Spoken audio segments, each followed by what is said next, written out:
Buenas tardes a todos los presentes. El día de hoy, como parte de del tercer año de la Semana de Investigación de la Universidad Antonio Ruiz de Montoya, damos paso al conversatorio de limitación conceptual de las creencias desde una perspectiva crítica. Esta mesa está a cargo del Laboratorio de Creencias de la Universidad Antonio Ruiz de Montoya, compuesto por los profesores Juan Dejo, Mariana Dupuy, Rafael Fernández, Sandra Pinasco, Víctor Casayo, quien les habla, Mario Granda, y el profesor Pablo Quintanilla, de la Universidad Católica, que en esta ocasión participa como invitado. El Laboratorio de Creencias es un grupo que existe ya hace 2 años y medio aproximadamente y tiene como propósito investigar y profundizar en aspectos relacionados con la espiritualidad, la misma creencia y la religión dentro de diferentes perspectivas, buscando pues un acercamiento interdisciplinario. El Laboratorio de Creencias también fue el que organizó en el, el, el martes pasado la mesa que llevó como título ¿Cuáles son las condiciones, cómo se produce el diálogo entre las creencias occidentales y las culturas originarias? Que tuvo como participación, que tuvo la participación de los profesores Pablo Quintanilla, Elio Masferrer y eh, Pedro Favarón. De esa manera, pues iniciamos el diálogo, será una ronda en la que cada uno de nosotros dará sus comentarios sobre este tema, lo repito, de limitación conceptual de las creencias desde una perspectiva crítica. Comenzamos entonces con la participación del profesor Juan Dejo. Gracias, Mario. Muy buenas tardes a todos los presentes. Quiero hacer mención en esta respuesta a la idea que se plantea el día de hoy, que lo voy a hacer desde el lugar epistemológico en el que yo me encuentro, en general, y que suele ser el que subyace a las investigaciones que realizo en el campo de acción en el que me desempeño, ¿no? Fundamentalmente hablando, es la historia de la espiritualidad, y desde esa perspectiva, que ya es interdisciplinaria, ¿no? Es teología, usa herramientas hermenéuticas, últimamente estoy entrando un poco a la fenomenología, de hecho la antropología, ¿no? De hecho la antropología, la historia y la teología. Entonces, ¿por qué me sitúo allí? Porque en la reunión del martes pasado, para mí, obviamente cada uno escucha desde su espacio, ¿no? Desde su contexto, y es eso que resonó en mí de manera más firme, digamos, ¿no? Entonces, quiero abordar una suerte de delimitación conceptual de las creencias desde una perspectiva disciplinaria, de investigación de mi parte, ¿no? Que es lo que yo llamo un lugar epistemológico, ¿no? Entonces, he pensado en 3 niveles, ¿no? Para explicarlo, que son los 3 niveles en el que suelo moverme desde una perspectiva, desde una mirada histórica, ¿no? Con herramientas de la teología y de la antropología. Bien, y cuando decimos antropología, como mencionaré, tiene que ver con también otras micro veredas o caminos que me llevan hacia esta observación de la naturaleza humana. Sé que es el concepto complejo, pero bueno, de manera simple lo quiero dar a entender en esta ocasión. Entonces, El primer nivel es el antropológico, ¿no? Desde aquí me parece útil traer a colación la definición de algunos filósofos y científicos en relación a lo que es la representación mental, que es la que confiere sentido a la realidad y predispone, como ellos dicen, para acciones en el mundo, ¿no? Es una predisposición para actuar, pero que viene dándose con una serie de representaciones mentales que se hacen sobre ese mismo mundo, ¿no? Y que permiten la acción, la intervención sobre la realidad, ¿no? Estas representaciones constituyen de manera general lo que antropólogos, etnólogos, historiadores, etnohistoriadores llaman las cosmovisiones, ¿no? También los filósofos de la religión, los antropólogos de la religión, hablan de cosmovisiones, ¿no? Entonces me parece importante esta entrada, hay que tenerla en cuenta porque creo que ayuda a ver este nivel que es, viene el término, tiene esta perspectiva que puede ser entendida como universal, ¿no? Todos los seres humanos, en un momento dado de su desarrollo cultural, la especie sapiens lleva a establecer sistemas, ¿no?, de representaciones que les permiten hacer que la supervivencia sea posible con un sentido, con una configuración de sentido a la supervivencia, ¿no?, la permanencia, diríamos. Pues bien, ese es el nivel más básico, en el que creo que todos los seres humanos compartimos, porque todos venimos de esa misma, ese mismo grupo, ¿no?, ese colectivo, ¿no?, de sapiens que de muchas maneras, como sabemos ahora más que antes, fueron configurando las primeras culturas humanas, ¿no? Ahora bien, en ese proceso histórico, y ese es el segundo nivel, en ese proceso histórico se produce aquello que se corresponde con el modo en que los sistemas particulares de creencias grupales, ¿no?, colectivos, van expandiéndose, ¿no?, a lo largo del planeta. Un libro que a mí me ayudó mucho para eliminar esto, y ya ahora se ha vuelto pues una especie de clásico, es el de Jared Diamond, ¿no?, que yo utilizo mucho con mis alumnos, que es el de Armas, Acero y Gérmenes, ¿no?, que recomiendo mucho. Ahí se ve ese proceso de ocupación del planeta, ¿no? Y en ese proceso de ocupación del planeta por parte del Sapiens viene este nivel histórico propiamente hablando, que lo que hace es desarrollar competencias, establecer sistemas que unos van compitiendo con otros hasta ser hegemónicos, y es allí cuando se inician los procesos de universalización que suelen haber sido totalitarios, ¿no?, y que llegan hasta nuestros días transmitiendo el estereotipo de que pensar en términos de universalidad acarrea el fantasma del totalitarismo y la erradicación de lo diverso, de la diferencia, ¿no? Pues bien, eso es lo que ha sido normalmente la historia, ¿no? Pero estos sistemas universales son los que han reconfigurado, dado las pautas a nivel más masivo, diríamos, ¿no?, sin por ello acallar esta otra tendencia primera que he mencionado, antropológica, que es fundamental, que es la que ya diríamos casi por naturaleza establece esta visión ante la realidad de determinadas configuraciones que llamamos creencias. El último nivel con el que termino es el filosófico-teológico, ¿no? Es el modo en que se aborda la racionalidad de los fenómenos humanos y sociales. ¿No?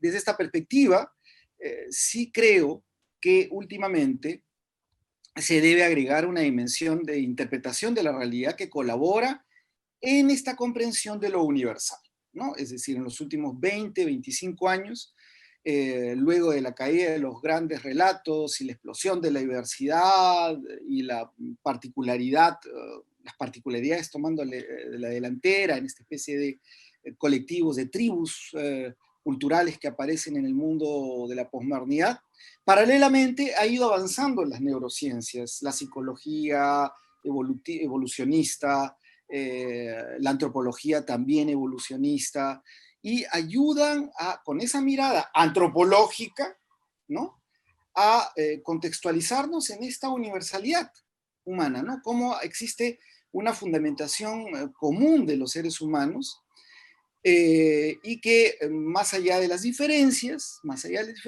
tendemos siempre a construir estos relatos, metarrelatos, sobre los que nos montamos para dar sentido, en última instancia, a nuestra supervivencia, por decirlo de una manera, para poder habitar la realidad con una, ¿cómo diríamos?, una configuración en la cual nosotros establecemos sentidos, ¿no? Me parece que es por allí que podemos pensar las creencias dentro de su polisemia y diversidad de posibilidades de reflexión. Eso es con lo que primero arranco, que es una meditación sobre cómo, como les decía, las creencias puedo pensarlas desde el lugar epistemológico en el que me encuentro. Muchas gracias. Muchas gracias, Juan. Continuamos entonces con la profesora Mariana Dupuy.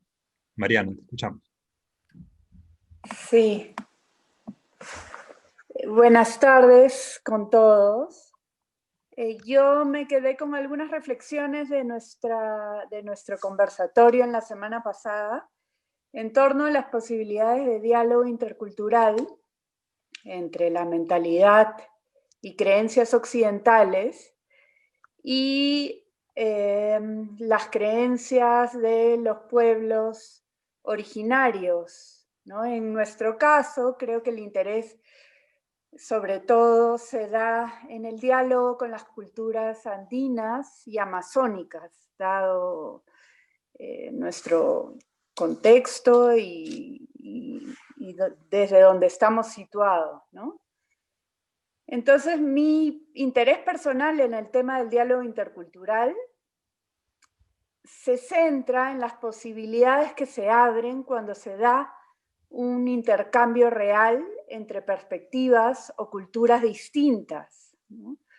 Es un tipo de diálogo en que los participantes logran ampliar su comprensión del mundo y su forma de habitar en él. Para que esta forma de diálogo se realice efectivamente, sería necesario que exista previamente no solo una intención de mutua comprensión, sino un análisis de las posibles barreras en la comunicación, dada la identidad de los participantes. Es necesario también que haya una capacidad de reconocimiento mutuo, ¿no? El reconocimiento es un concepto que viene de la filosofía crítica y también del psicoanálisis relacional, ¿no? Que justamente profundizan en lo que implica la capacidad entre los seres humanos de reconocer a un otro, ¿ya? Un otro que es igual y distinto y diferente a la vez. Es igual en nuestra condición humana, ¿no? Y es distinto en la historia, en la perspectiva y en las formas de vida, ¿no?, que caracterizan justamente las diferencias entre los seres humanos, ¿no? Entonces, mi interés parte de la hipótesis de que la conciencia humana tiene la posibilidad de ampliarse cuando se abre a un diálogo entre perspectivas distintas, ¿ya?, que enriquecen la visión de todos los involucrados y los llevan a flexibilizar y cuestionar sus creencias para así poder realmente escuchar a un otro diferente. Es una forma de interacción dialógica que puede, como repito, generar una comprensión ampliada del mundo para todos los participantes, así como soluciones distintas a los problemas que se presentan en las sociedades en el mundo de hoy, ¿no? Cuando existe un diálogo real entre personas y culturas diferentes, donde está presente el reconocimiento y la escucha activa, podemos acceder, en el mejor de los casos, a la creación de nuevos paradigmas, a formas de conocimiento ampliadas, e incluso a formas más plenas de estar y de crear mundo. Sin embargo, dada la historia del encuentro, o en realidad del desencuentro intercultural que ha habido entre las mentalidades occidentales y las culturas originarias, sería muy ingenuo no reconocer las emociones que legítimamente empañan la posibilidad de este diálogo, ¿no? Dado el abuso de poder, la arrogancia, incluso el desprecio que ha caracterizado la aproximación de Occidente a las culturas originarias durante cientos de años, el desafío hoy nos plantea, o me deja con ciertas interrogantes, ¿no? ¿Cómo puede realmente darse el diálogo entre posiciones derivadas de la racionalidad occidental, ligadas a la ciencia y a la modernidad, que realmente buscan una comprensión respetuosa de las culturas originarias y de la riqueza espiritual que tienen para ofrecer? Y los, por otro lado, representantes de estas culturas originarias que legítimamente desconfían de estos intentos de comprensión, ¿no? ¿Cómo hacemos para que este diálogo sea un camino de enriquecimiento mutuo? Un paso necesario en la construcción de este diálogo es efectivamente reconocer las emociones que pueden obstaculizarlo. Reconocer la legítima desconfianza y recelo que en las culturas originarias producen estos intentos de diálogo y, por otro lado, de construir cualquier prejuicio que aún persista desde la mentalidad occidental hacia las culturas originarias. Es posible que un diálogo de este tipo genere formas de pensamiento y mentalidad ampliadas. Eso es, digamos, lo que me interesa a mí personalmente investigar, ¿no? Mentalidad ampliadas que integren la capacidad analítica y científica característica de la racionalidad occidental y la profundidad espiritual, intuitiva, sintética de las culturas originarias, como las andinas y amazónicas. ¿Podría este diálogo generar herramientas para una mejor convivencia y armonía, ¿no?, entre las distintas culturas que habitan en nuestro país, ¿no? ¿Cómo podrían las formas de conocimiento que caracterizan a cada cultura en nuestra sociedad enriquecerse una a la otra? Estas son solo algunas de las interrogantes en torno a la posibilidad del diálogo intercultural y a las ponencias que los invitados al laboratorio de la semana pasada me parece que surgieron, ¿no?, de manera espontánea, ¿no?, en lo que planteaban los invitados al conversatorio, a la mesa de la semana pasada. Bueno, y estas son las preguntas que les dejo a ustedes y con las que me quedo yo para seguir reflexionando. Gracias, Mariana. Bien, pasamos ahora a la intervención del profesor Rafael Fernández. Rafael, por favor. Gracias, Mario. Buenas tardes con todos, muchas gracias. Yo me quedo, bueno, en efecto es un tema, comienzo con lo que terminó Mariana, es decir, con el hecho de que tengo muchas preguntas y sobre todo más preguntas que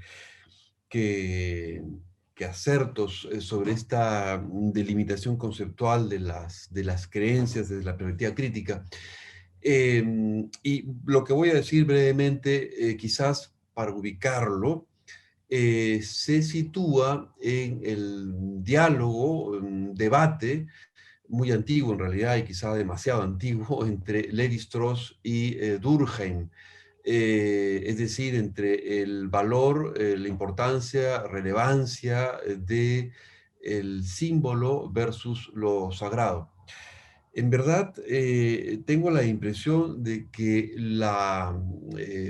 varios de los temas a los que se han aludido ahora y antes también, la semana pasada, pueden tener relación con el símbolo y con lo que representa o significa para nosotros el símbolo. Obviamente el símbolo ya de por sí posee una opacidad, una oscuridad que obviamente nos va a llevar a malos entendidos en muchos casos.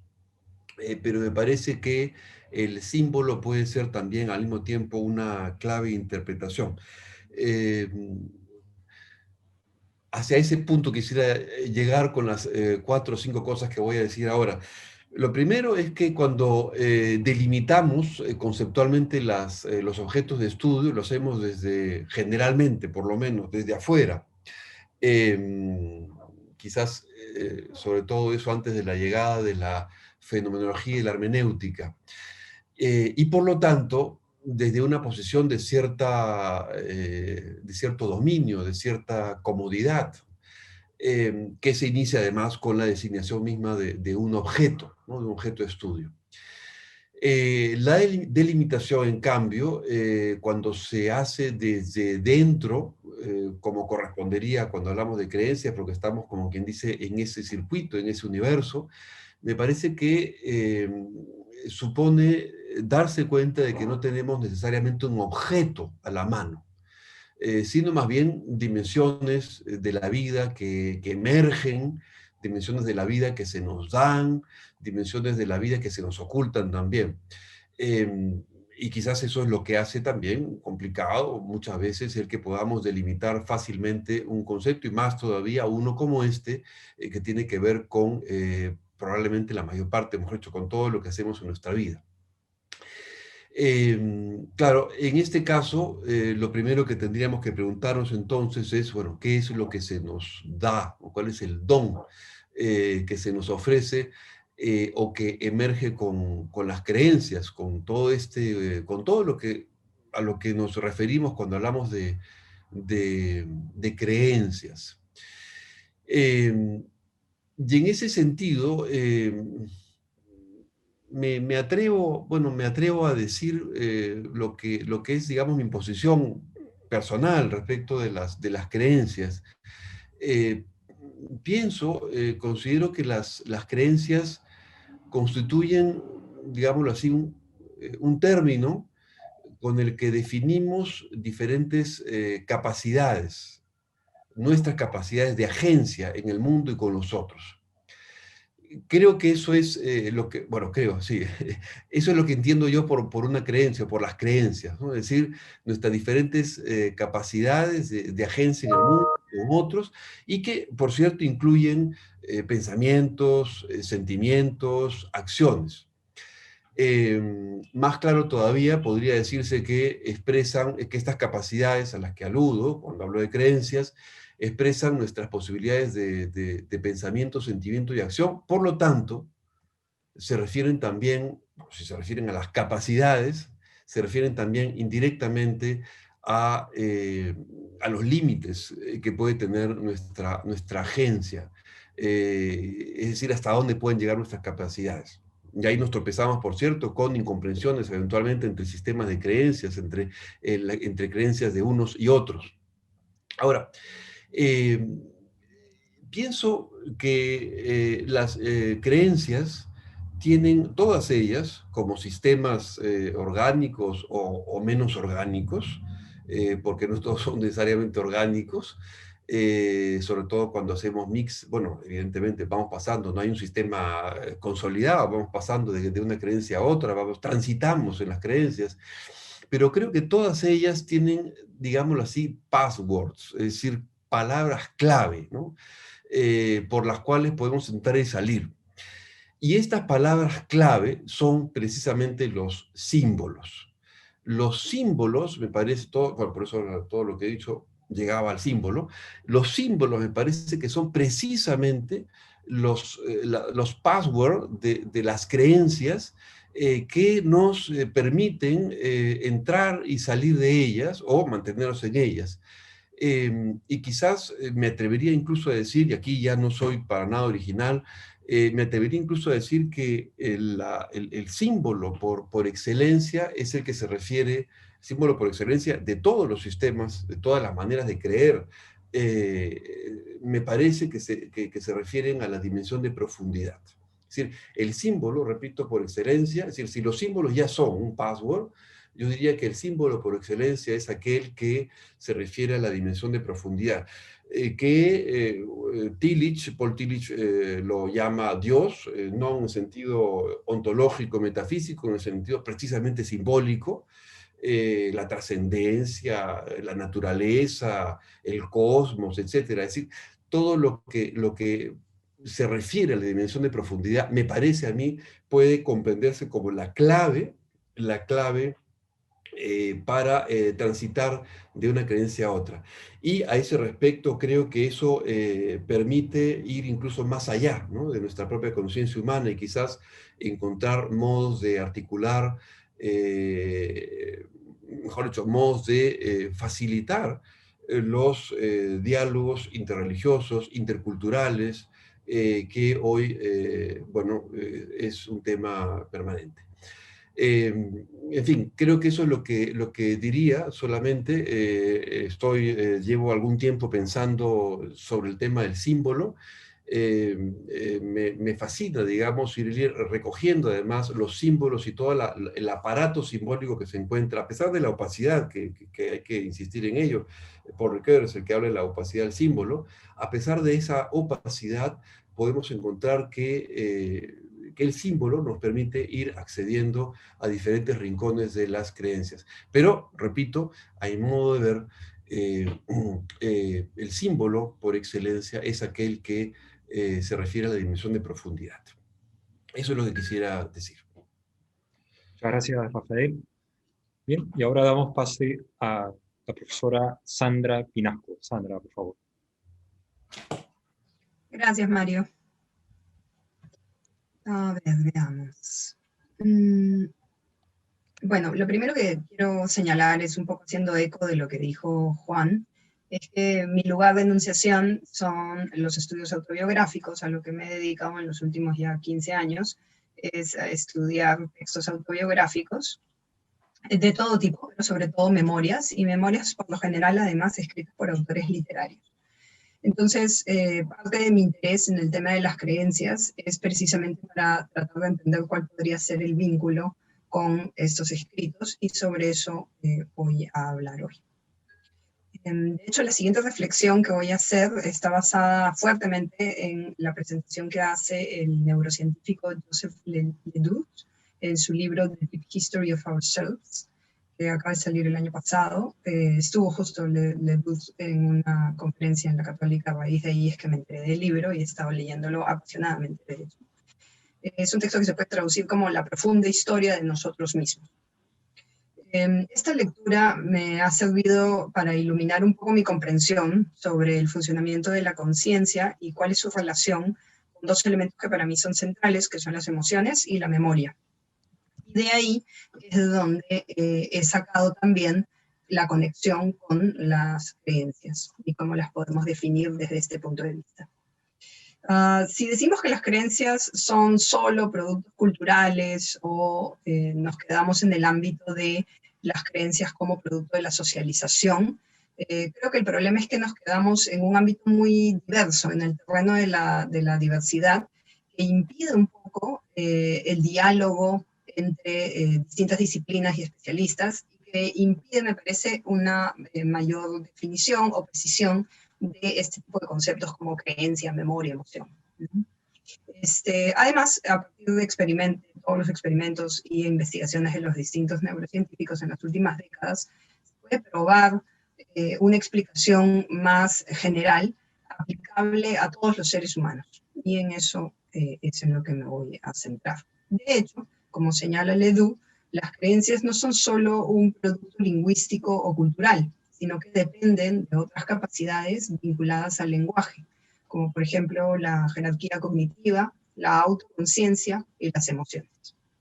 Ahora, las emociones, vamos a centrarnos en ello primero, surgen en base a interpretaciones cognitivas que realizamos a partir de esquemas emocionales. Estos esquemas emocionales contextualizan e interpretan el estado o la situación en que nos encontramos, y es eso lo que da origen a la emoción, entendida, ¿cómo vamos a entender la emoción? Como la experiencia o conciencia de que algo valioso, algo relevante está sucediéndome, está pasándome en un determinado momento.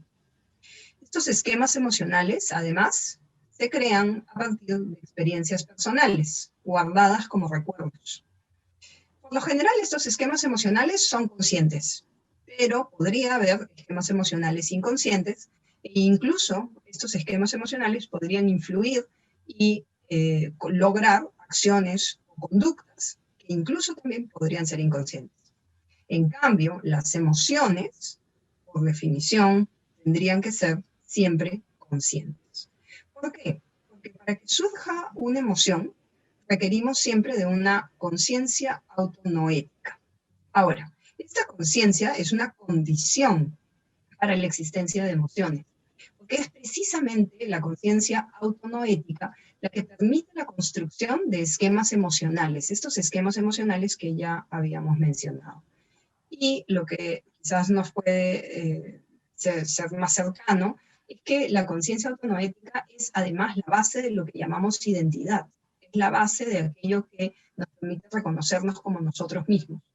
Porque es la conciencia autonoética la que permite la autorrepresentación consciente, o lo que se llama self-awareness, y a su vez también da pie a la memoria episódica. ¿Y qué es la memoria episódica? Creo que esto es algo que todos manejamos. La memoria episódica, por naturaleza, es autobiográfica, es precisamente la memoria de los recuerdos, aunque hay que aclarar, eso sí, que la memoria autobiográfica no solo es memoria episódica. Es decir, nuestra memoria autobiográfica no solo está compuesta por hechos, por circunstancias, por acciones, por recuerdos, digamos, en movimiento, sino que también nuestra memoria autobiográfica tiene información factual, lo que podríamos llamar más bien una memoria semántica. Y sobre ese punto de la memoria semántica podemos encontrar diversos ejemplos, ¿no? Por ejemplo, qué sé yo, los nombres de familiares o amigos, las letras de las canciones que escuchábamos de adolescentes, los ingredientes de la receta que preparo con mi hijo, que me lo sé de memoria, los nombres o profesiones o los gustos, los pasatiempos de nuestros amigos, etc. Entonces hay información también que conforma nuestra memoria autobiográfica, no son solo hechos, digamos, en movimiento. Entonces, tanto la memoria episódica, la de los hechos, como la memoria semántica, la de los datos, estoy simplificando acá para mayor claridad, conforman lo que se conoce como memoria explícita.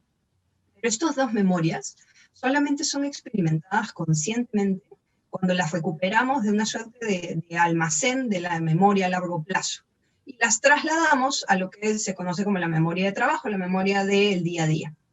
No sé si han visto esta película Intensamente, de hecho tuvo en su creación, en su construcción del mundo mental de la niña llamada Riley, el personaje principal, de hecho tuvo asesoría de neurocientíficos, y la estructura de la memoria a largo plazo, como este gran almacén enorme, interminable, laberíntico, ¿no?, de recuerdos que se acumulan y que de vez en cuando además también se eliminan, para que un recuerdo logre entrar a la conciencia, es decir, a la memoria de trabajo, tenía que ser aspirado por esta máquina y llegaba a una suerte de proyector, ¿no? Parecía, muchos dijeron que era como una metáfora del cine, en fin.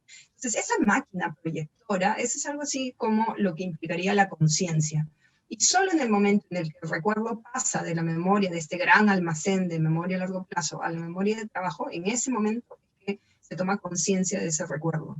Por supuesto, en ese camino, que en la película es un tubo larguísimo, hay transformaciones. Sobre eso vamos a hablar en un momento. Ahora, si partimos de la premisa de que creencias, deseos y acciones están interrelacionados, como ya se mencionó, en aquello que llamamos racionalidad, podríamos decir que así como las acciones, conductas finalmente, Y las emociones, que ya lo hemos visto, surgen de esquemas emocionales. Estos esquemas emocionales se crean a partir de experiencias personales. Entonces las creencias también surgirían de esquemas emocionales, construidos también en base a las propias experiencias.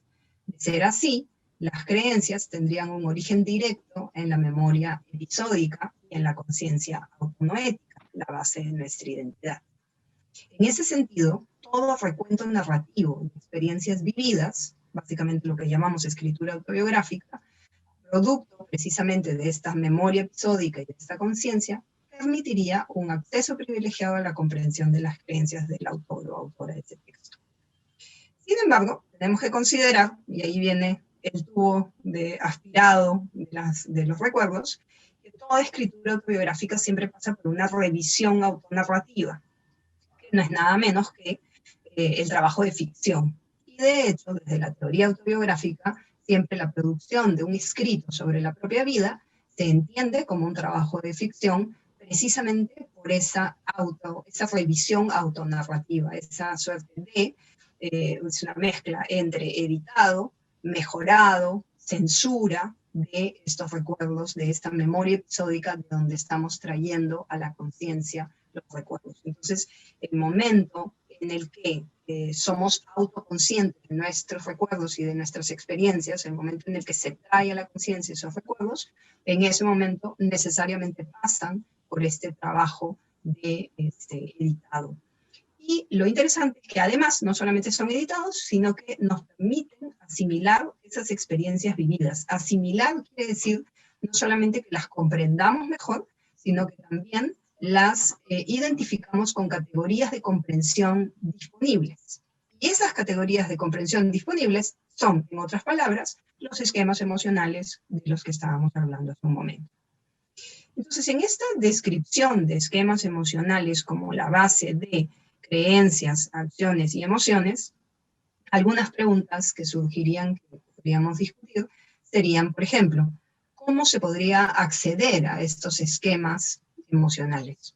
Que, según hemos visto, están a la base de emociones, acciones y creencias. ¿Y cuál es la relación precisa entre un determinado esquema emocional y el origen de una creencia? Por poner un ejemplo, un esquema emocional, que menciona Ledoux en su libro, para una emoción como el miedo, implica que nuestra comprensión de qué es miedo es totalmente personal y que va a depender necesariamente de nuestra experiencia de situaciones de miedo, de nuestra experiencia de aquellas primeras lecturas o películas en las que nos veíamos a personajes o leíamos a personajes sintiendo miedo, de relatos de otros en situaciones en las que han sentido miedo, y que por lo tanto mi experiencia de la emoción del miedo no va a ser la misma que la de nadie más. Entonces, en ese sentido, hay una suerte de identidad incluso en las emociones. Y si seguimos en esa línea de pensamiento, entonces las creencias también tendrían ese sello de identidad propio o dado por los esquemas emocionales. Gracias. Muchas gracias, Sandra. Pasamos ahora a la intervención del profesor Víctor Casay. Bien, muchas gracias, Mario, y gracias también a la organización de la Semana de Investigación. Bien, a mí me interesa en particular la filosofía, yo estudio filosofía, a la investigación de las sociedades y culturas, ¿no? Y en particular en un contexto de diversidad cultural como es el Perú, como han señalado otros profesores y profesoras previamente, ¿no? Y en mi experiencia, habiendo trabajado un poco con comunidades en particular andinas, es el tema de la pretensión crítica de nuestro trabajo, ¿no? Por ejemplo, el trabajo educativo. Ahora, ¿cómo llegué al concepto de creencia que me parece interesante, operativo y que trabajamos en este grupo de investigación? Primero, mis propios problemas teóricos, pero también personales, con el concepto de ideología o la idea de un criterio crítico cuando estamos trabajando en un proyecto de desarrollo educativo, digamos, ¿no?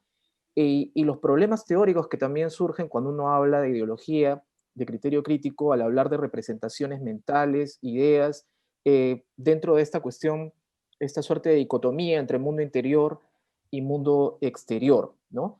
Y por supuesto, el problema que se ha mencionado también de la posibilidad de imposición del punto de vista del equipo de investigación que está intentando comprender o ayudar a un desarrollo, digamos, de esta comunidad cultural. Bien, estas cuestiones, por supuesto, no son nuevas, ¿no? Ya han sido problematizadas y tratadas en particular por la fenomenología del mundo social, más específicamente con Alfred Schutz. Pero me parecía, en orden a, repito, estas pretensiones de educación, de colaborar en proyectos de desarrollo, que la perspectiva de Jürgen Habermas en su teoría de la acción comunicativa resulta más pertinente, no solo para orientar metodológicamente con un poco más de seguridad, menos conciencia de culpa la investigación, sino también porque incorpora de manera axial la pretensión crítica ética, ¿no? Habermas, como sabemos en esta obra, asume la superación fenomenológico-hermenéutica de todos los problemas que vienen del paradigma de la filosofía del sujeto, repito, ¿no? Esta idea de cómo hacemos desde la conciencia interior del sujeto para saltar al mundo exterior, que fundamentalmente es físico y que luego llega como una suerte de barniz la cuestión cultural, ¿no? Estoy caricaturizando un poco, pero digamos, para hacer, espero yo, un poco más clara la diferencia de esta perspectiva, ¿no? Pero además, Habermas realiza un giro pragmático comunicacional, y este giro lo que le permite es articular la práctica comunicativa concreta, cotidiana, de la comunidad cultural con la que queremos trabajar, que queremos comprender mejor, con la configuración correlativa de ese mundo. Entonces no hay esta dicotomía y todos los problemas epistemológicos, ontológicos que trae, ¿no? Y claro, como esa práctica va cambiando, y va cambiando a partir del cuestionamiento al interior de esa cultura y sin duda de otras culturas, lo interesante es que se plantea que ese cambio viene de una reflexión que toma lugar no en una interioridad misteriosa o en algún ámbito trascendente, sino justamente por la capacidad reflexiva que está presupuesta en cualquier discusión, en cualquier cuestionamiento, cuando no estamos de acuerdo con alguien sobre algo, ¿no? Si a alguien le interesa en particular el problema metodológico, ¿no? A nosotros en el grupo de investigación nos interesa bastante, lo que Habermas logra o pretende lograr en la teoría de la acción comunicativa es mostrar cómo esa misma discusión, ¿no? Opera y la cuestión, el espacio reflexivo, ¿no? Con el trasfondo que hace posible la comunicación, este trasfondo pragmático, opera también en el investigador, en la investigadora. Eso quiere decir que uno puede tematizar sin salir a una posición trascendente, siempre permaneciendo en la praxis del diálogo, las asimetrías que hay, la injusticia, la imposición, el racismo, el sexismo, etc. Y no solamente tematizarlo, sino que ofrece una orientación a partir de esa configuración social que cristaliza esas asimetrías, ¿no?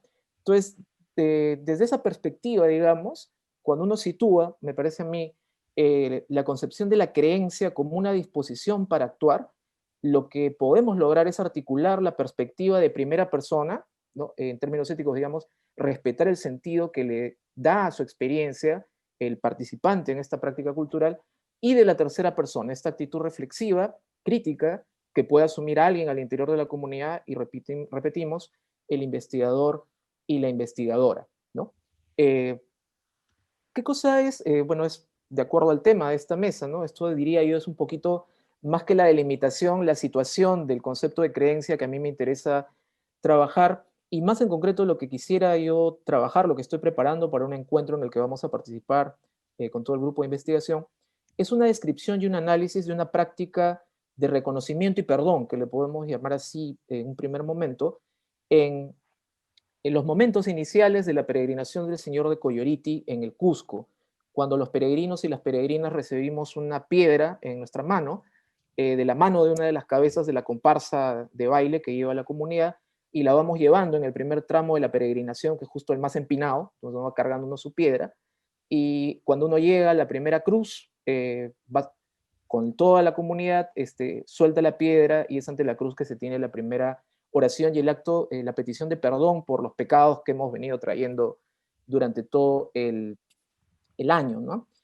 Y claro, la pregunta o el cuestionamiento y la tesis es que esta práctica que se puede leer como una materialización incluso supersticiosa, no elaborada suficientemente a nivel teológico, o incluso no suficientemente razonada cuando entrevistamos a los participantes, desde esta perspectiva pragmatista con Habermas, me parece que lo que podemos ganar es una descripción y un análisis de la práctica que dice más incluso de lo que podemos recoger en un primer momento en una entrevista, digamos, ¿no? Y sobre todo, que permite advertir el potencial crítico desde los propios recursos, que tiene esta práctica desde los propios recursos de la comunidad. Y como digo, para que desde el punto de vista de Habermas, para que el investigador, la investigadora pueda hablar de recursos críticos o de la ausencia de ellos, es que ya también está poniendo en ejercicio, necesita desplegar ese propio trasfondo ético, crítico, emotivo, cognitivo, que todo está entretejido, ¿no? Lo que Habermas recupera desde la fenomenología y le llama el mundo de la vida. Eso es lo que creo que permite esta perspectiva para investigaciones de este tipo. También me permite discusiones para el curso, uno de los cursos que yo dicto, que se llama Filosofía, Sociedad y Cultura, donde discutiendo estas diferentes perspectivas, pues opté por esta, ¿no? En discusiones con los estudiantes, porque me parece como más operativa para este tipo de investigaciones. Y finalmente, la idea, ¿no? Es que esto también me puede ayudar, nos puede ayudar a quienes discutimos el tema, a poder ocuparnos de otras prácticas similares en nuestro país, donde muchas personas remiten sus consideraciones morales a fuentes religiosas, ¿no? Con las que tenemos que entrar en diálogo. Gracias. Muchas gracias, Víctor. Es mi turno ahora participar. Bien. Por mi parte, yo soy profesor de literatura, he estudiado literatura, los autores peruanos del siglo XX, y mi interés se encuentra, bueno, el nombre de esta mesa es la delimitación conceptual de las creencias desde una perspectiva crítica. Ahí no encontramos muchas cosas literarias, pero sí creo que igual podemos abordarlo en el sentido que ahora quiero compartir con ustedes. En realidad, ya en varios encuentros con el grupo, a mí siempre me ha interesado sobre cómo es que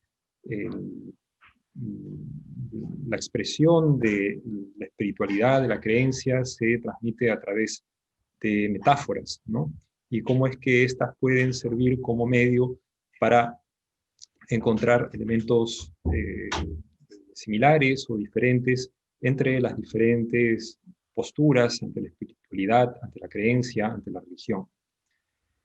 Se ha hablado mucho sobre la metáfora y la interpretación. Son temas, de los temas favoritos de la hermenéutica, de la filosofía, y pues entre estos acercamientos que ha habido, los que más me interesan son los que provienen de la semiótica y la hermenéutica propiamente dicha.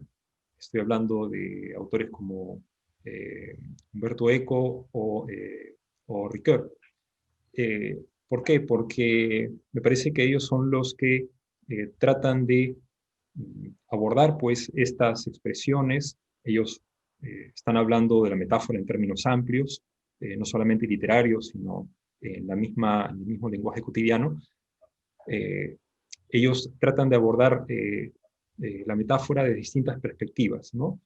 Por ejemplo, en el caso de Eco, pues estamos hablando de si es que la metáfora responde a un contexto cultural, o si la metáfora responde a un mundo posible, ¿no? Que es lo que él también propone. También está esta idea de si es posible parafrasear la metáfora, o sea, transmitir la idea de una metáfora con palabras, ¿no? Entonces, creo que esas son una herramienta útil para pensar en, como se dice aquí, cómo delimitar el concepto de creencia. Y yo creo que esta delimitación, pues, si hablamos de un punto en que tiene, pues, un punto final, ¿no? Para delimitar la creencia, yo creo que esta interrelación entre diferentes formas de expresar una religión, sea dentro de una misma religión o un mismo campo de creencias, como entre diferentes campos de creencias o religión, puede servir. Y un poco para avanzar, ¿no?, en este tema de la metáfora, pues cuando Ricoeur habla empieza a hablar de la metáfora, él se sostiene en Aristóteles, y él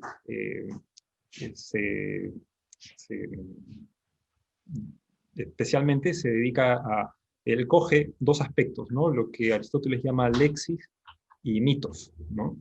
Lexis en el sentido de que es la expresión, la palabra, ¿no?, concreta, y mitos en el sentido de que es la narrativa. Entonces, estos serían dos elementos de la metáfora que pueden presentarse. Nosotros podríamos comparar esto, pues, si hablamos de lexis, cuando hablamos de una palabra o frase o pequeña frase de palabras, o cuando hablamos de mitos, de una narrativa, por ejemplo, una alegoría o de una historia más compleja, donde también se hace alusión a diferentes elementos. Entonces, esto me parece importante. ¿Por qué? Porque justamente las religiones tienen, y las creencias tienen de ambos, tienen palabras en concreto, términos en concreto, y también narrativas, ¿no? Narrativas. Y un poco para operativizar esto, y yo quería aquí recordar, bueno, a los presentes que nos escuchan, un poco para hacerles conocer cuáles han sido nuestras actividades. Hace unos meses, el Laboratorio de Creencias realizó una mesa en la que todos conversamos sobre la situación del COVID, ¿no?, de la pandemia que estábamos viviendo. Y yo creo que es algo que todavía está como propuesta. Podríamos nosotros recoger las diferentes expresiones de diferentes campos de creencia o de religiones, las diferentes expresiones que hubo sobre la pandemia, y compararlas, ¿no?, diferenciarlas, y ver qué elementos tienen de común o de diferente. Por ejemplo, en el caso, por decir, ¿no?, de la religión católica, hizo referencia en algunos casos a elementos de la naturaleza, ¿no? Entonces, podemos preguntarnos, ¿las otras religiones o los otros pueblos que tienen diferentes concepciones de espiritualidad hicieron también referencia a la naturaleza cuando hablaron de la pandemia? Estoy poniendo, pues, una especie de pregunta, ejemplo, para lo que se puede trabajar en ese sentido. Y de ese modo abordar las metáforas, ver qué es lo que tienen en común, qué es lo que tienen de diferente. Y esto de buscar lo similar y lo diferente no tiene como propósito de simplemente separar las cosas, sino más bien, porque a veces como que quedamos siempre, o buscamos siempre buscar lo similar, pero creo que precisamente la hermenéutica lo que nos apela es, o lo que busca en nosotros es que nos preguntemos por la diferencia, ¿no? Buscar esa diferencia en las metáforas. Finalmente, algo que también, ya un poco para terminar, quiero mencionar, es que en un contexto tan, tan intercomunicado, ¿no?, o al menos entre los mensajes y discursos que llegan a los medios de comunicación, los cuales podemos recoger información, yo creo que también un aspecto importante para el análisis de la metáfora es saber a qué público ante qué público se está presentando esa metáfora, ¿no? Una cosa es hablarle a un público televisivo, por ejemplo, otra cosa es expresar la metáfora ante un público de feligreses, ¿no? Entonces creo que un estudio de esa naturaleza tendría que tener ese tipo de consideraciones. Bueno, eso es un poco lo que quería compartir con ustedes, y agradecer esos comentarios. Pues bien, entonces seguimos y terminamos esta primera ronda con la intervención del profesor Pablo Quintanilla, quien se encuentra con nosotros como invitado, tal como hacemos en algunas ocasiones en el Laboratorio de Creencias, pues también nos visitan diferentes profesores. Pablo, por favor. Muchas gracias, Mario. Muchas gracias a todos ustedes por esta amable invitación. La verdad que me da muchísimo gusto saber que están trabajando estos temas de manera interdisciplinaria, porque además yo creo que prácticamente todo fenómeno de la realidad puede ser estudiado, analizado, descrito de varios ángulos diferentes y complementarios, ¿no? Entonces, yo quisiera ahora abordar la naturaleza de la creencia desde un ámbito evolucionista, no porque crea que esta descripción es más fundamental, en algún sentido, más correcta que otras, sino porque considero que es particularmente iluminadora. Y después voy a proponer algunos rasgos que creo que podrían ser condición de posibilidad para tener creencias. ¿Ya? Entonces, lo primero es que, como sabemos, el cerebro humano es el producto de millones de años de evolución, hasta donde se creen los cambios estructurales que terminaron de configurar más o menos lo que es el cerebro de hoy, se configuraron hace 200.000 años, ¿no? Si bien el cerebro está todavía cambiando internamente, evolucionando internamente, la evolución no es tan dramática como fue en los últimos 3 millones de años, en que pasó de ser un órgano de 450 centímetros cúbicos a lo que es hoy, que es un órgano de 1.500 centímetros cúbicos aproximadamente, ¿no?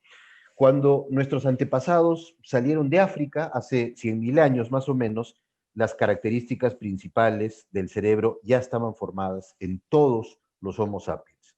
Esto significa que hay probablemente algunas características, procesos cognitivos, procesos afectivos, quizá, por ejemplo, patrones de razonamiento, quizá una estructura lógica universal, quizá un conjunto básico de emociones universales que todos los seres humanos compartimos porque son propios de la evolución del cerebro, ¿no? Y en la medida en que el cerebro tiene estas características universales, probablemente todos los individuos las tenemos también, por supuesto. Ahora, estos rasgos tendrían que ver, como dije hace un momento, por ejemplo, con tal vez una estructura lógica universal, tal vez una manera de atribuir estados mentales a los demás, como se mencionó hace un rato en términos de creencias, deseos, acciones, algunos conceptos que nos permiten explicar la realidad, predecir la realidad y que obviamente son condición de posibilidad de la supervivencia, por ejemplo, el concepto de causalidad, ¿no? E incluso hay algunos autores que piensan que podría haber ciertos criterios universales para la elaboración de juicios morales, ¿no? Muy pequeños, muy pocos, pero probablemente algunos criterios universales que nos permitan distinguir entre lo correcto y lo incorrecto, ¿no? De acuerdo con algunos autores, esto dependería de un módulo moral, que sería algo así como un patrón de razonamiento universal del cerebro. Ok, hasta ahora todo es universal, ¿no? Sin embargo, evidentemente, estos patrones universales de existir, porque todavía veremos si existen, se desarrollan y se aplican de maneras diferenciadas en cada cultura y en cada lengua, ¿no? La pregunta es, ¿cómo ocurre eso? Es decir, ¿de qué manera estas estructuras cognitivas y afectivas universales de existir, habría que asegurarnos que existen, y que serían producto de la evolución del cerebro, interactúan con procesos culturales muy variados, muy diferenciados, para dar lugar a formas de cognición y afectividad que son muy variadas y muy diferenciadas también? Entonces, una pregunta que me parece que habría que formularse es, si es que en medio de esta diversidad cultural y lingüística hay estructuras universales reconocibles e identificables, o es que el desarrollo cultural de las estructuras universales hace que estos rasgos universales, incluso si existen, no sean separables de la diferenciación cultural y por tanto no sean reconocibles, ¿no? Un caso especial de este fenómeno se da precisamente con la creencia. Entonces, las preguntas que tendríamos que formularnos, por ejemplo, son ¿qué es una creencia? Si todos los seres humanos tenemos creencias, si todos los seres humanos tenemos el concepto de creencia, incluso si no está lexificado, ¿no? uno puede tener un concepto que no esté lexificado. Es decir, uno puede distinguir entre objetos de la realidad sin que tenga una palabra para distinguir entre esos objetos de la realidad, ¿no? Sobre eso voy a regresar al final un ratito. Entonces, algunos rasgos que sospecho serían universales en lo concerniente a la creencia podrían ser los siguientes. En primer lugar, como también se ha mencionado, una creencia es una representación del mundo, pero una representación del mundo que asumimos puede ser verdadera o falsa. Es decir, es altamente adaptativo para cualquier individuo de cualquier cultura distinguir entre representaciones confiables y no confiables, lo que nosotros, digamos, herederos de la tradición filosófica griega, llamaríamos verdaderos o falsos, pero que en el fondo son representaciones confiables o no confiables, ¿no? Además, una creencia es una disposición para actuar, como también se señaló, como señaló Víctor, y para aceptar otras disposiciones para actuar, ¿no? Eso parecería ser universal. Otra cosa que parece universal es que solo tiene creencias una criatura que tiene el concepto de creencia. Es decir, no basta con tener disposiciones para actuar para decir que esa criatura tiene creencias, porque si no tendríamos que atribuir creencias a todos los animales, lo cual no es problemático, podríamos atribuir creencias a los animales. El único problema es que podría terminar trivializando el concepto de creencia. Como se sabe, cuando un concepto se aplica a cualquier cosa, no se aplica a nada. Y el término técnico en lógica es que el concepto es trivializado. Entonces, para evitar trivializar el concepto de creencia, hay algunos autores que sostienen que solo tienen creencias las criaturas que tienen el concepto de creencia. ¿Y qué cosa es tener el concepto de creencia? Saber que tu creencia, o sea, que tu representación del mundo puede ser verdadera o falsa. Lo cual te permite, además, atribuir creencias falsas a los demás, ¿no? Atribuir a los demás creencias que tú no tienes, ¿no? Y por tanto, asumes que son falsas. Son falsas desde el punto de vista tuyo, evidentemente, no desde un punto de vista omnisciente, son falsas desde tu punto de vista, ¿no? Esto se ha estudiado muchísimo en filosofía de la mente y en psicología. Incluso existe una prueba de la falsa creencia, el test de la falsa creencia, que mide cuando un niño puede distinguir entre sus creencias y las creencias de los demás. Esto ocurre más o menos entre los 3, los 4, a los 5 años ya el niño debería probar el test de la falsa creencia. Los niños que hacia los 5 años no aprueban el test de la falsa creencia casi siempre están dentro del síndrome, dentro del espectro autista, ¿no? Entonces, cuando el niño está en condiciones de atribuir a los demás creencias falsas desde su punto de vista, o sea, creencias que él no tiene, pero que sabe que el otro tiene, entonces el niño tiene ya una serie de habilidades cognitivas increíblemente complejas. Por ejemplo, tiene la capacidad metacognitiva, o sea, tiene creencias acerca de otras creencias, en varios niveles de intencionalidad. Por ejemplo, el niño no solo cree que Mario cree que son las 6 de la tarde. El niño cree que Mario cree que Juan cree que son las 6 de la tarde. El niño cree que Mario cree, que Juan cree, que Sandra cree que son las 6 de la tarde, hasta en 5 niveles de intencionalidad. Más no llegamos. Nos confundimos mucho, ¿no? Porque además incluso estoy utilizando un solo verbo, el verbo creer, pero podría decir algo más complicado como yo creo que Mario teme, que Juan sospecha, que Sandra ha dicho, que Víctor considera, y ya, empezamos a confundirnos mucho. Sobre esto hay muchísimo estudiado y es un tema fascinante, porque se ha aplicado mucho en la literatura y se puede ver en los textos literarios que todos los dramas temáticos ocurren con 4 niveles de intencionalidad, no más. Porque si tuvieran más, el espectador o el lector se pierde, ya no entiende nada. Entonces, hay 4 niveles intencionales más un quinto, el del autor, ¿no? Bueno, entonces, los niños suelen aprobar el test de la falsa creencia, como decía, entre 3 y los 5 años, y cuando hacen eso, cuando logran eso, pueden distinguir entre verdadero y falso, entre objetivo y subjetivo, entre real y aparente, entre ser y parecer, entre realidad y ficción, es decir, ya tienen estas capacidades que son fundamentales para desarrollar muchas otras funciones cognitivas, ¿no? Entonces, a nivel ontogenético, eso debería haber ocurrido más o menos, debe ocurrir entre los 3 y los 5 años. A nivel filogenético, o sea, en la evolución de la especie, habría pasado más o menos hace unos 100.000 años. Eso se ha estudiado mucho también, porque parece requerir el lenguaje debe tener más o menos unos 100.000 años, y porque Robin Dunbar, que es un antropólogo, psicólogo y filósofo inglés de la Universidad de Oxford, ha encontrado correlaciones entre el aumento del lóbulo frontal del Homo sapiens, el aumento de los niveles de intencionalidad, yo creo que tú crees, que él cree, etcétera, y el número de individuos con los cuales uno tenía que interactuar en una comunidad de personas.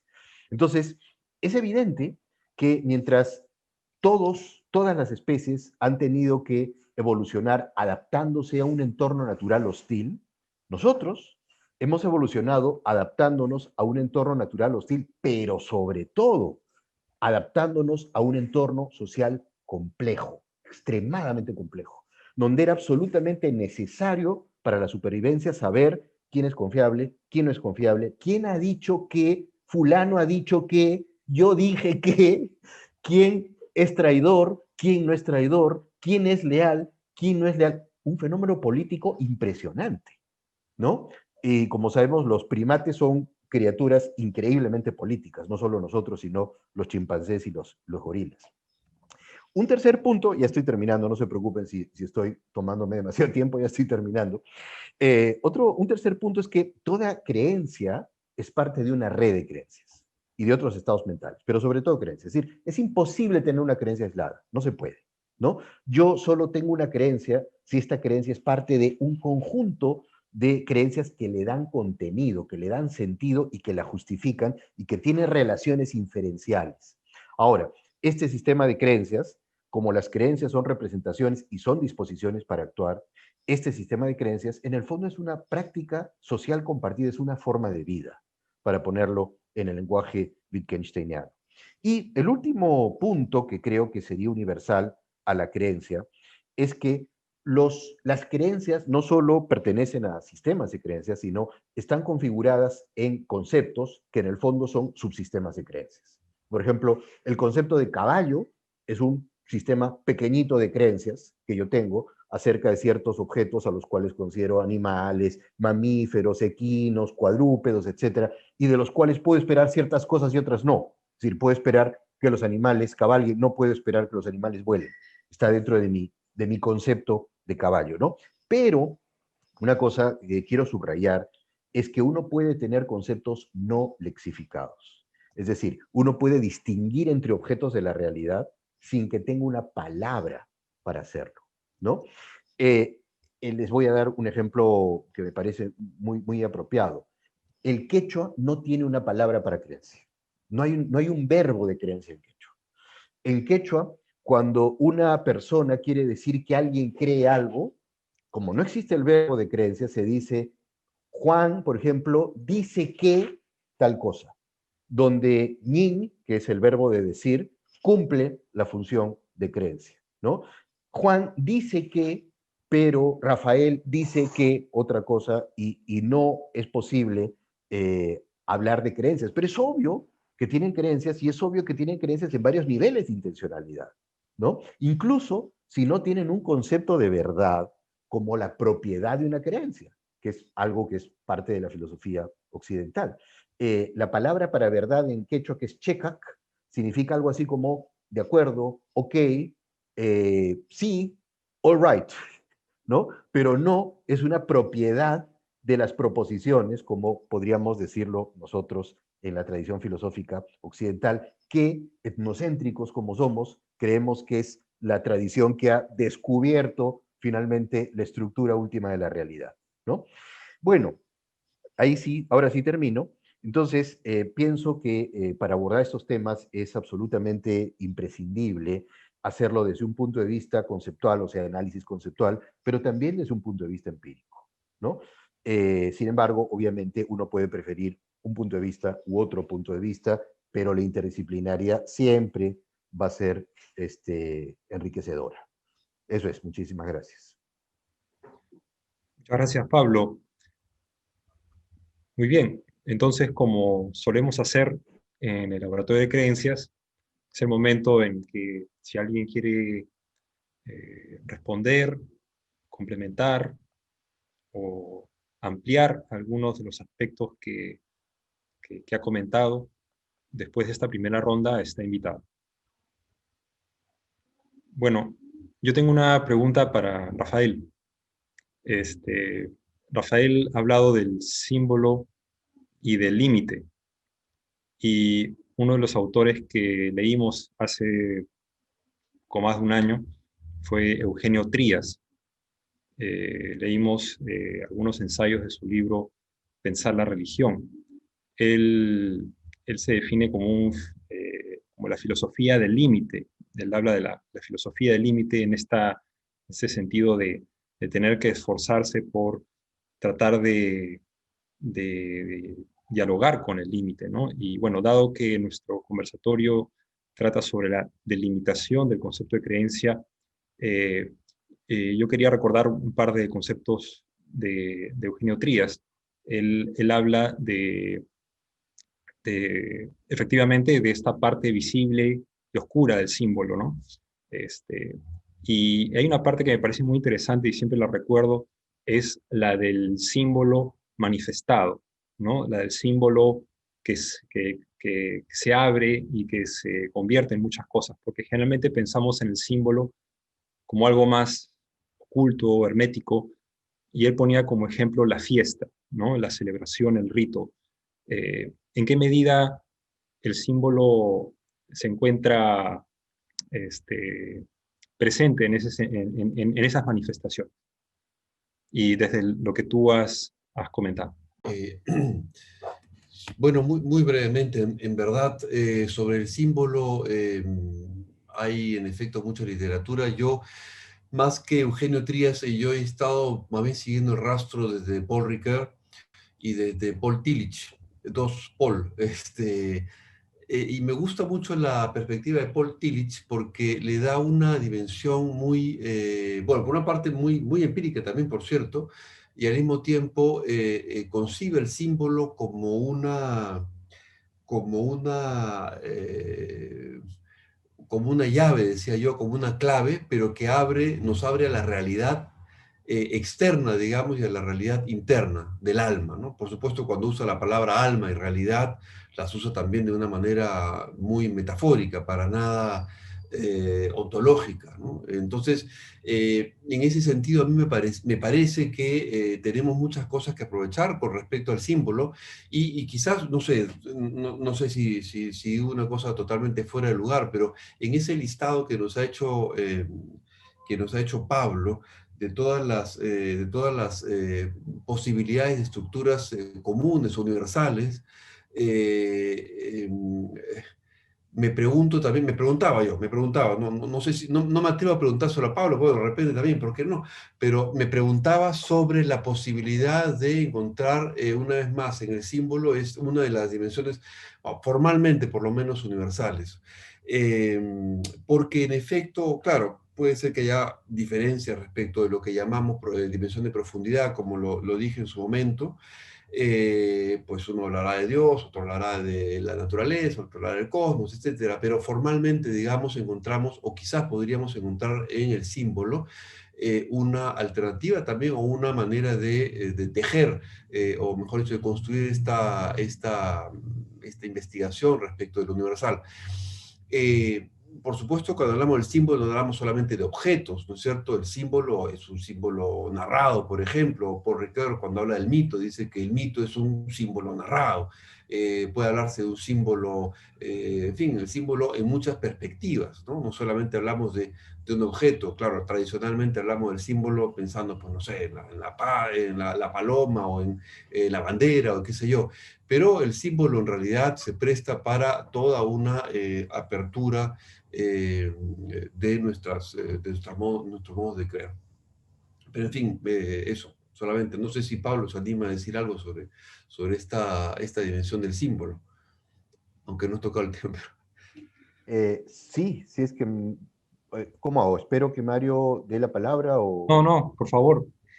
Ya, sí, diré algo muy breve. Definitivamente podemos encontrar muchos más rasgos universales probablemente que los que yo he mencionado, ¿no? Que serían únicamente propios de la creencia, pero uno de los rasgos característicamente universal del Homo sapiens es el lenguaje, ¿no?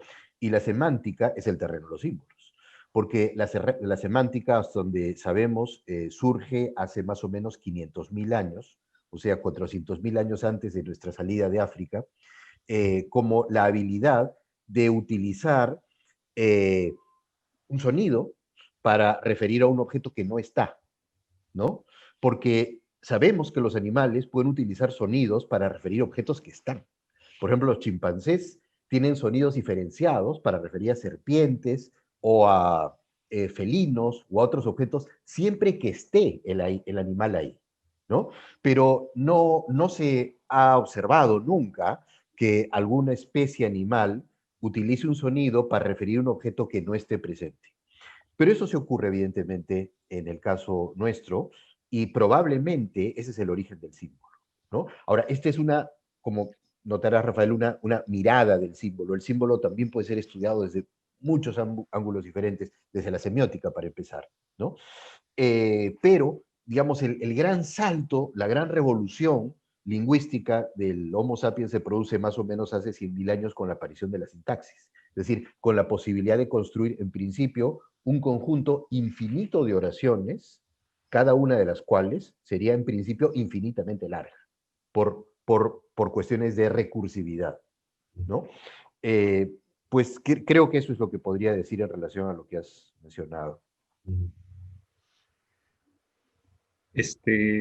Muchas gracias, Pablo. Bueno, yo también estoy encontrando algunos lazos entre nuestras intervenciones. Por ejemplo, porque en tu intervención hablaste, pues, y también en la anterior del martes pasado, sobre cómo esto de la creencia está relacionado con la realidad. Y recuerdo lo de Sandra, que cuando habló de la memoria, pues habló también de la dimensión factual de la memoria, ¿no? Generalmente pensamos en la memoria como elemento narrativo, pero también transmite hechos en los que creemos que han sido verdaderos, ¿no, Sandra? Sí, de hecho, no solo hechos, sino incluso información, o sea, datos, incluso datos. Mucho de lo que y probablemente esa es una de las razones por las que cuando se nos disparan memorias, suelen dispararse por elementos muy puntuales. Puede ser un sonido, puede ser una imagen, o puede ser una palabra, y eso muchas veces puede hacer que se despierte una asociación de recuerdos más bien narrativos. Pero la base de muchos de esos recuerdos son también datos concretos, ¿no? En realidad es una mezcla. Claro, cuando ya uno los escribe en un texto autobiográfico, lo que prima es la narración y la memoria episódica, pero tú no podrías construir un texto autobiográfico si es que no tienes esa memoria semántica de datos concretos. Te quedaría solamente hechos aislados, ¿no? Sería como tener las piezas de un rompecabezas con los huecos de la información factual que te falta. Entonces sí, estaría constituida por ambas. Y más bien ahí yo quería comentar, cuando estabas, Pablo, hablando de la idea de las creencias como una red de creencias, me hizo pensar también en cómo los recuerdos también funcionan, o sea, la memoria también funciona como una red. Entonces, es como un punto más que me hace pensar que quizás efectivamente lo que está a la base de esas redes de creencias o redes de recuerdos son estos esquemas emocionales que plantea Ledoux. No sé si quieres comentar algo sobre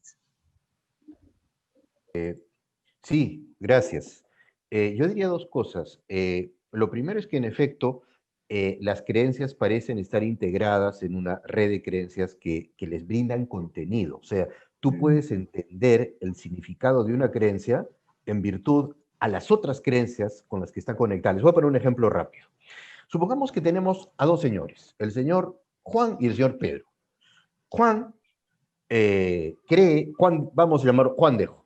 Juan Dejo cree que Platón escribió el Timeo, ¿ya? Pero también cree que Platón es el nombre propio de un filósofo griego nacido en Atenas y que Timeo es un diálogo que tiene como objeto el cosmos. Mientras que Pedro también cree que Platón escribió el Timeo, pero cree que Platón es el nombre de un compositor italiano de ópera del siglo XIX y que Timeo es una ópera napolitana del siglo XIX. Es obvio que los dos creen cosas diferentes, pero los dos creen que Platón escribió el Timeo, ¿no? Entonces, si Juan y Pedro se encuentran, los dos dicen, sí, Platón escribió el Timeo, pero tienen creencias totalmente diferentes. ¿En qué radica la diferencia de la creencia? Radica en las relaciones inferenciales que tienen con otras creencias. Entonces, una buena manera de entender qué cree uno o de saber qué cree uno es saber cuáles son sus relaciones inferenciales, ¿no? Por ejemplo, si yo creo que Sagasti es presidente del Perú, es porque creo que el Perú es una república y no una monarquía, empezando por ahí. Y si no creyera eso, no podría creer que Sagasti es presidente del Perú. Pero si me puedo tomar un segundito para comentar algo que señaló Mario y Sandra antes también sobre la realidad, ¿no? En efecto, esta concepción de la creencia que, bueno, muchos autores podrían desarrollar a partir de la obra del segundo Wittgenstein, de Quine, de Davidson, implica que nosotros podemos diferenciar entre tres puntos de vista diferentes. El punto de vista del sujeto, el mío, el punto de vista del otro, el tuyo, y el punto de vista objetivo. No porque necesariamente exista un punto de vista objetivo, sino porque asumo que debemos presuponerlo si queremos decir cualquier cosa. Es decir, el hablante asume que hay una realidad compartida, que hay una realidad objetiva que todos nosotros habitamos y que nos permite comunicarnos, ¿no? Entonces, todos somos realistas, natos e ingenuos, incluso si nos volvemos más tarde hegelianos.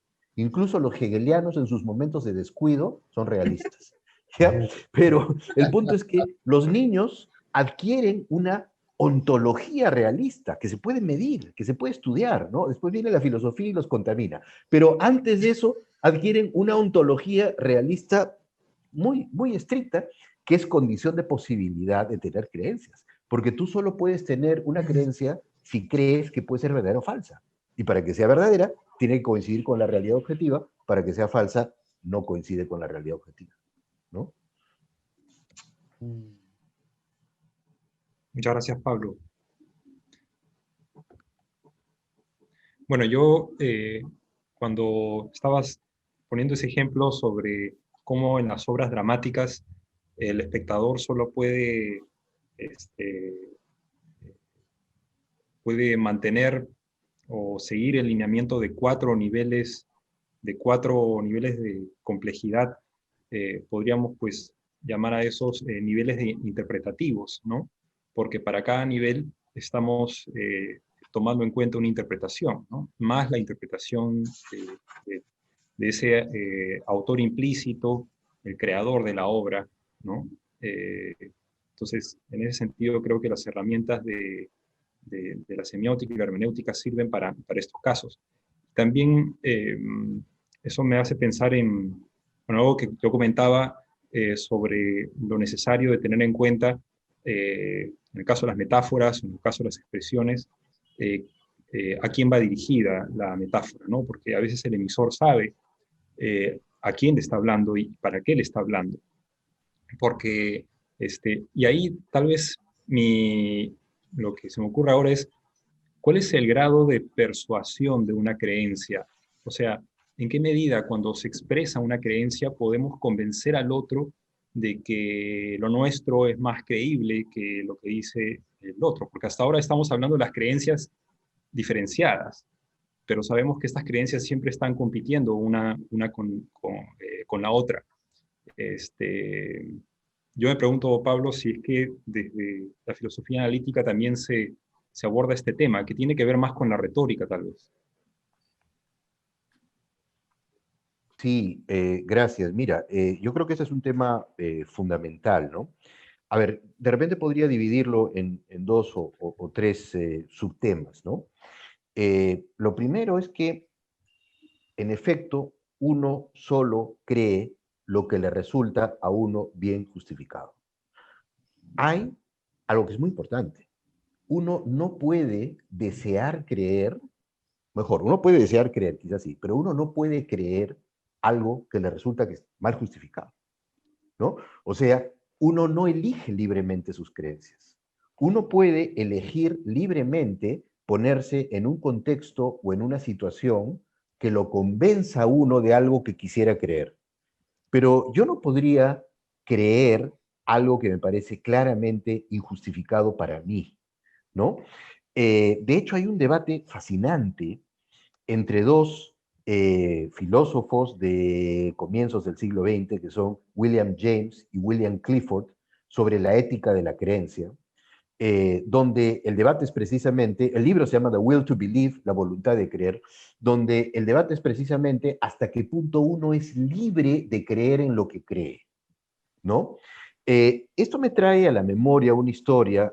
Yo tengo a una persona muy querida, un amigo muy cercano, que recuerdo que en cierto momento de su vida estaba fascinado leyendo a Simone de Beauvoir, ¿no? Le encantaba Simone de Beauvoir.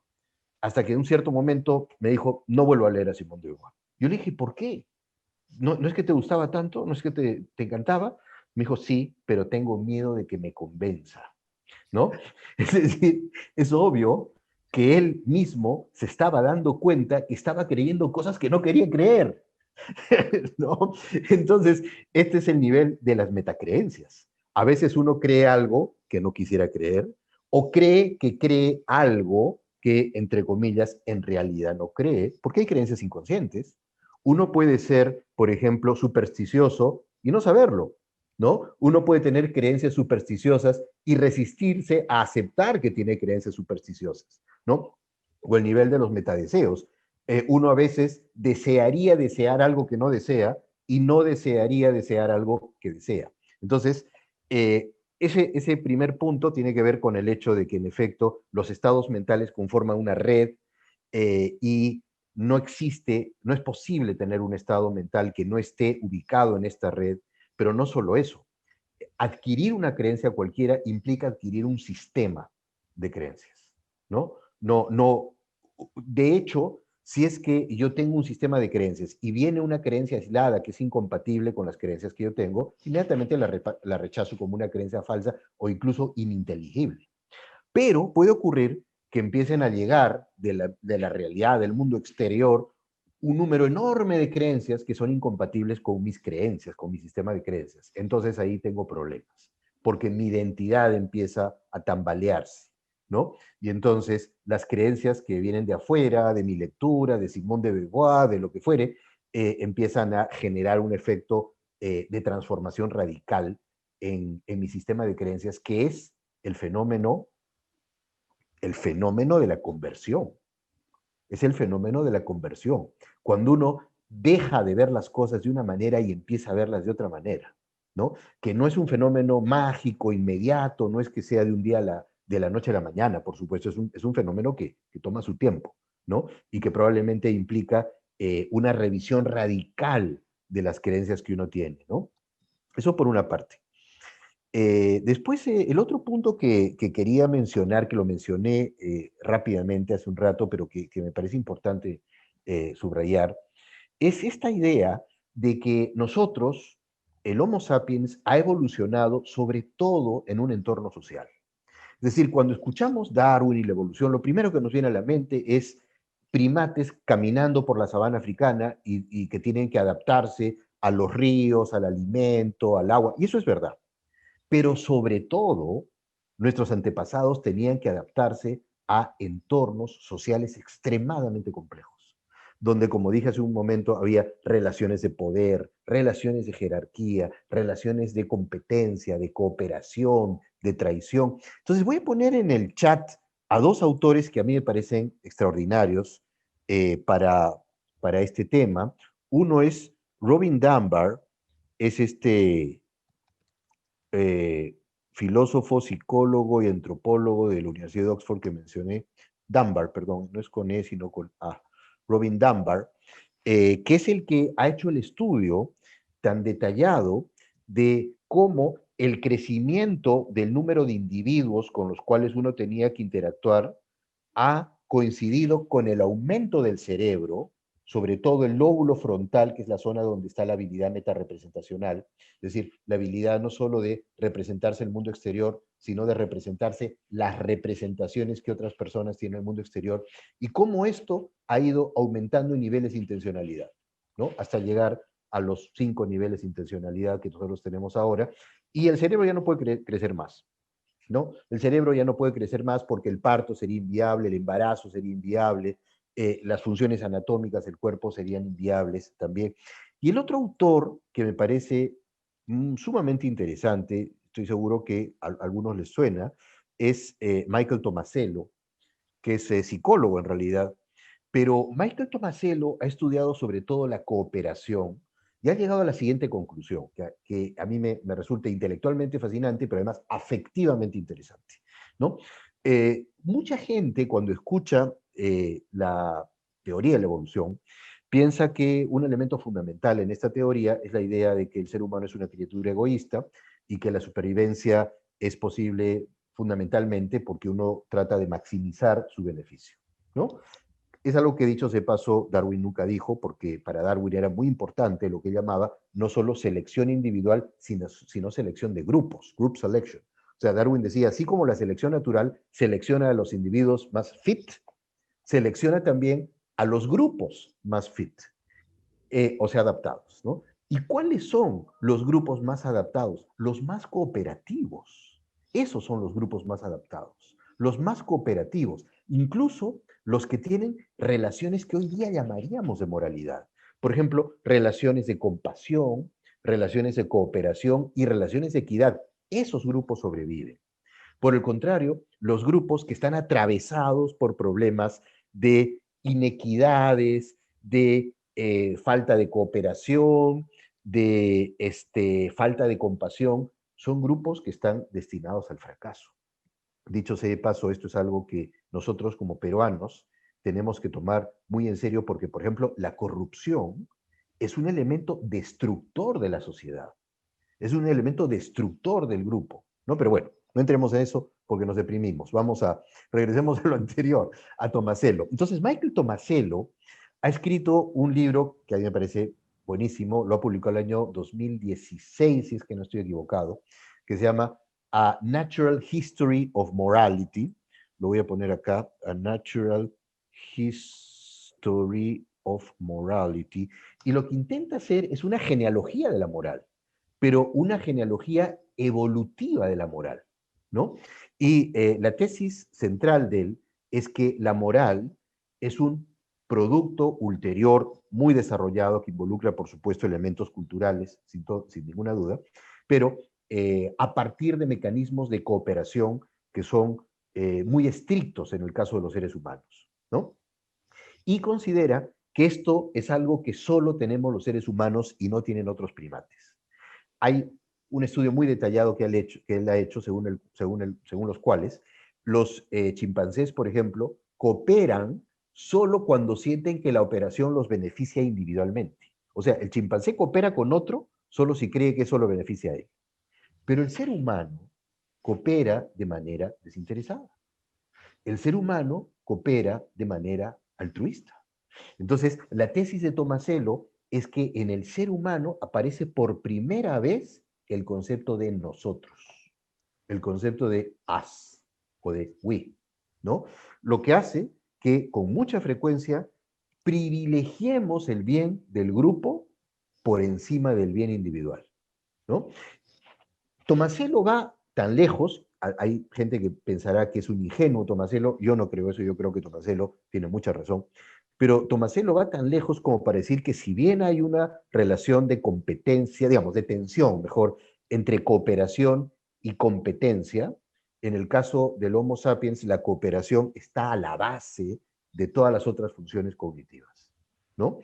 Sin embargo, como dije hace un rato, hay sociedades en donde la cooperación empieza a destruirse, ¿no? Y entonces el tejido social empieza a destruirse, ¿no? Pero bueno, eso da para muchas otras conversaciones también. Bien, muchas gracias, Pablo. Creo que todos nos quedamos con cosas que decir. Sin embargo, nos ha llegado una pregunta al grupo de parte de Jenny Mori, profesora de la universidad. Ella dice, para cualquiera de los presentes, dice, ¿se puede decir que la creencia tiene relación con el ámbito de la abstracción del ser humano y por ello su abordaje puede ser interdisciplinar? Me surge entonces la pregunta, ¿la creencia como una manera de ser y estar en la vida, individual o colectivamente, es evolutiva, dinámica y relacional? La pregunta es para cualquiera de los expositores. Yo quiero, no sé si responder totalmente la pregunta de Jenny Mori, pero va a ir por ahí porque recojo algunas inquietudes que me surgen a partir de lo que acaba de decir Pablo, que me parece muy, muy interesante. De hecho, me hace pensar, a ver, en dos cosas. Tú mencionabas a Ricoeur y la metáfora, es algo que yo trabajé en el pasado, porque él llega a hablar de la estructura, diríamos, metafórica, metaforizante, diríamos, del lenguaje, ¿no? Que está a la raíz misma, ¿no? Me pregunto yo si del proceso mismo de abstracción, como estaría preguntando aquí la misma Jenny, ¿no?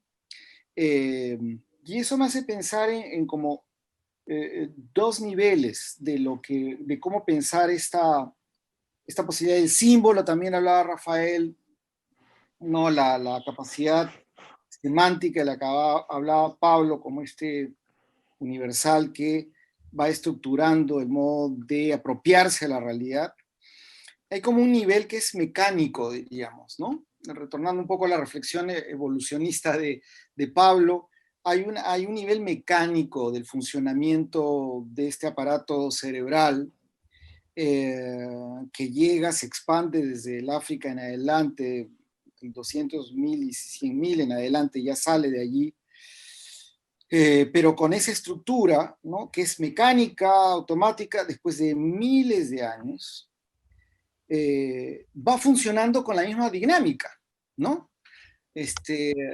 Simbólica, diríamos, ¿no? Que está en la estructura misma del funcionamiento del lenguaje, según Ricoeur. Entonces, y allí yo creo que viene algo que ha dicho Pablo que me parece fundamental, que es esta característica relacional, comunitaria, colectiva, donde se va haciendo un nosotros, ¿no? Y cómo al final el proceso ya no de abstracción meramente, ¿no? Sino de construcción de relato, ¿no? De relato, es una construcción colectiva, comunitaria, ¿no? Que establece estos lazos, llamémoslo políticos, sociales, ¿no? El gossip de los que se habla, ¿no? Compartir información privilegiada para poder estar cerca del que tiene poder y a su vez todos establecer estas redes que mantienen, y ahí viene el punto, ¿no? En el fondo, una debilidad intrínseca, ¿no? De la existencia, de la comunidad, pero incluso, creo yo, de las creencias mismas que se han establecido colectivamente, ¿no? Porque nadie tiene una creencia en abstracto, pues, ¿no? O sea, es una creencia construida históricamente, societalmente, ¿no?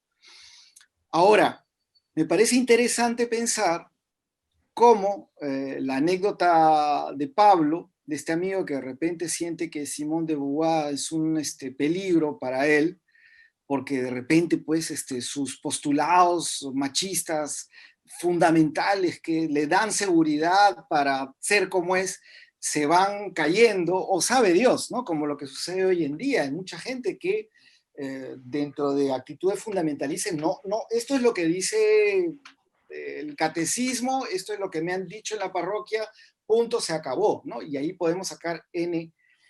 ¿Por qué? Porque, y ahí yo creo que ya viene esta dimensión abisal, débil, podríamos decirlo también, de la creencia misma o del sistema que se sostiene sobre, en última instancia, una conciencia profunda que al darse da cuenta de la inconmensurabilidad, de la debilidad misma de los sistemas en los que caminamos, ¿no? Y ahí viene el tema de la incertidumbre, que es algo que particularmente me interesa, ¿no? Y es precisamente sobre esa experiencia que se dan los fenómenos de conversión. O sea, el converso llega un momento dado en que se le cae todo su sistema de creencias, por lo menos el funcional en que ha estado, y entra en esta dimensión que metafóricamente llamamos mística en algunos casos, ¿no? Que es tan análogo a esta idea de nada que incluso Eckhart y los místicos han hablado, ¿no? O sea, no estoy hablando del nihilismo, sino de cómo en esa nada, ¿no? Se encuentra Dios, ¿no? Y Dios, lo sabemos, es el concepto que delimita lo indelimitable, ¿no? Y yo creo que ahí me parece interesante pensar, pero bueno, como estamos en una sesión abierta, ya saben que hay que soltar ideas para luego agarrarlas, anotarlas, porque yo creo que aquí hay mucho que darle vueltas, pero rescataría eso, ¿no? Que me lleva a mí a pensar que en el tema de la fragilidad sobre la que caminan nuestros relatos, ¿no? Y cómo estos temas, en última instancia, levantan cortezas de nosotros tan frágiles que recurren a respuestas casi automáticas de tipo, eso no puede ser, de tipo defensivas, ¿no? Ante las amenazas que vienen de un concepto que como una saeta o como un torpedo puede erosionar este sistema en el que estamos, en el que caminamos, y que revela nuestra fragilidad intrínseca, ¿no? Como especie. Por ahí respondería un poco a lo que dice Jenny y levanto también preguntas que me estoy haciendo, ¿no? Bien, muchas gracias Juan por la respuesta, por el comentario. Y tenemos otra pregunta. Mario, espérate un segundito, yo quería comentar algo también Sí, sobre la pregunta de Jenny. Me hace mucho eco, de hecho, la idea de pensar en las creencias como dinámicas, evolutivas o relacionales, especialmente el tema de las creencias relacionales, porque si partimos de la premisa de que los sistemas de creencias forman parte de la identidad, que es lo que hemos estado comentando, lo que estaba comentando Juan, entonces, claro, nuestra identidad está conformada también en base a nuestras relaciones cercanas. Entonces, las creencias se conforman en base a nuestras relaciones cercanas, nuestro círculo más íntimo probablemente, nuestras primeras relaciones fundantes, ¿no? Espérense, se apagó la luz, ya, no importa.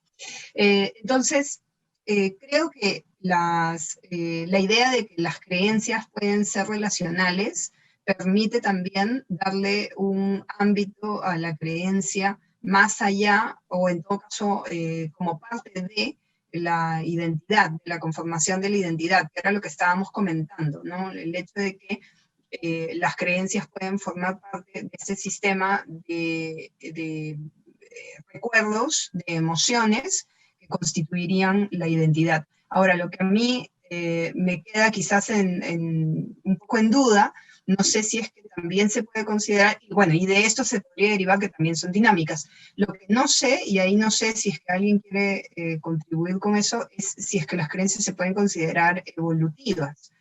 Pablo, tú mencionabas la idea de que las creencias surgen a partir de un determinado momento del desarrollo del ser humano, como ya la evolución del ser humano en términos de la historia más amplia de nosotros, pero las creencias entonces tienen una partida de nacimiento en algún momento del desarrollo del cerebro humano, así como podemos, por ejemplo, identificar, no sé, la partida de nacimiento de la conciencia.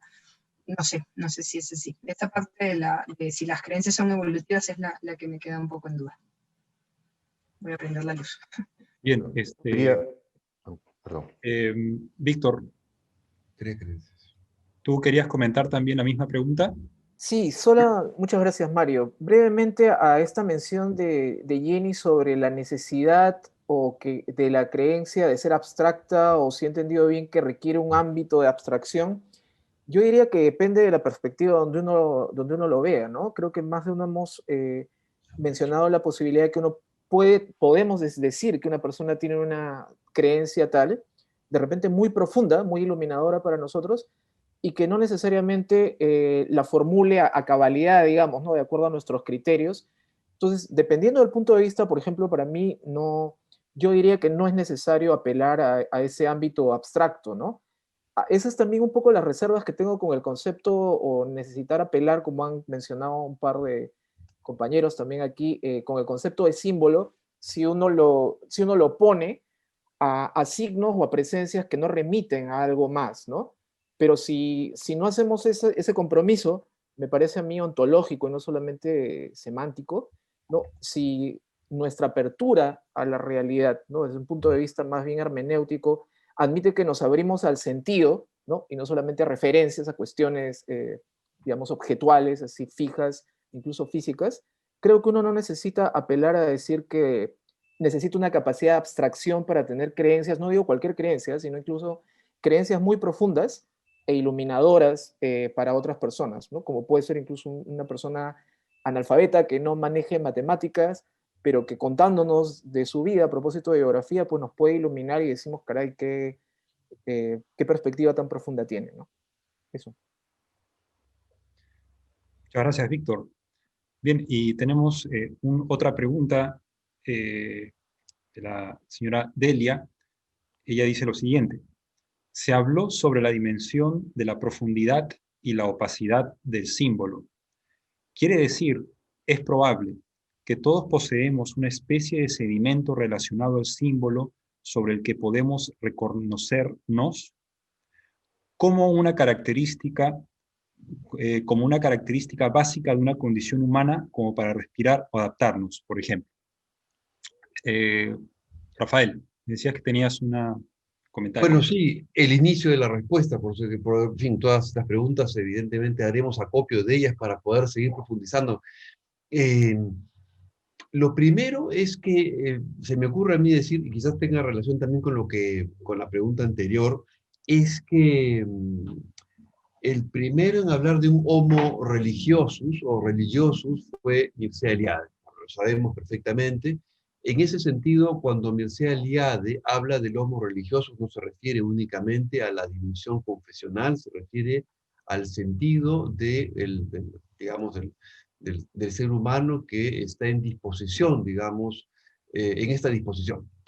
En ese sentido, me parece que se puede decir, o habría que ver hasta dónde podemos retrotraer esta dimensión, pero me parece que se puede decir que desde que hay un homo sapiens, y creo que no soy yo quien lo dice, es Harari, me parece que es el que decía que el homo sapiens ya tenía una dimensión religiosa, de alguna manera podría decirse que complementa lo que había dicho Mircea Eliade mucho antes, solo que desde un punto de vista mucho más sí, más empírico.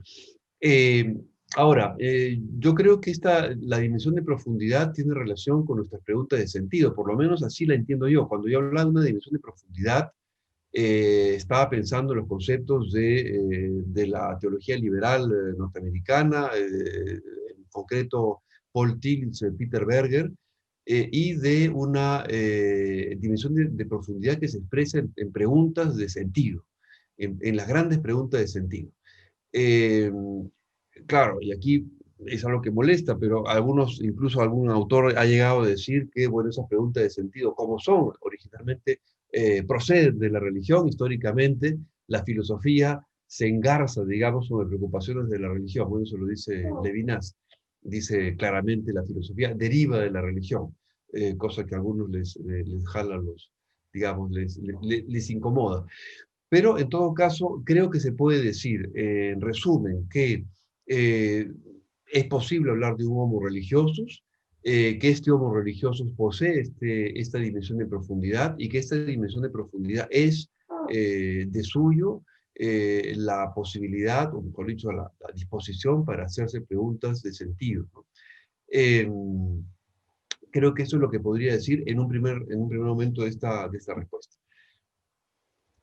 Perdón, una cosa más. De hecho, cuando hablamos de la religión, Claro, una vez más, no estoy hablando de la confesión A, B o C, simplemente la religión en términos bien generales.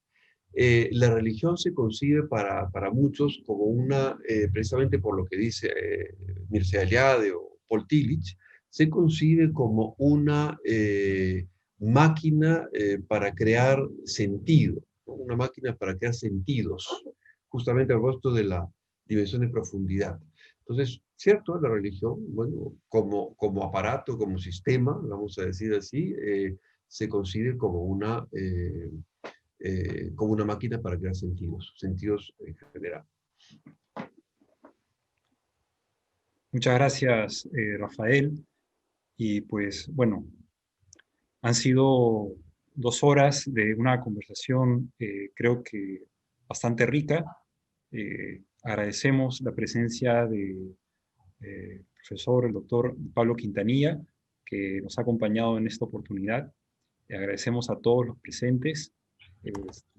Quiero también aprovechar este momento para que, por favor, completen la encuesta de la charla de hoy.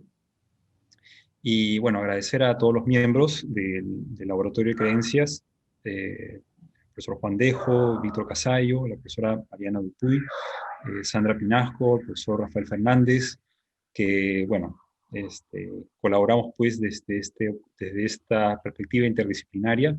Agradecemos a todos los presentes también. Y bueno, una mesa más de esta semana de investigación. Entonces, muchas gracias nuevamente, buenas noches y nos vemos muy pronto.